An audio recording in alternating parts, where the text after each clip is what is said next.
તારીખ 25/6/2018ના રોજ મહંત સ્વામી મારા સારંગપુરમાં બિરાજમાન હતા. મુલાકાતો આપવા વિરાજ્યા મુંબઈનો જનક જાદવ નામનો યુવક આવ્યો. તે કહે, સ્વામી આપ મારા ઘરે આવી ગયા છો. સ્વામીશ્રી તરત કહે, 11 વાગ્યે.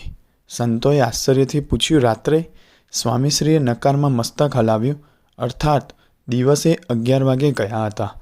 પૂછતાં ખબર પડી કે સ્વામીશ્રી 2004ના વર્ષમાં તેના ઘરે ગયા હતા.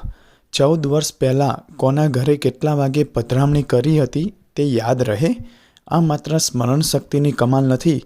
એક હરિભક્ત સાથે સ્વામીશ્રીનું હૃદય જોડાયું છે. તે પ્રેમનું પ્રતિબિંબ છે.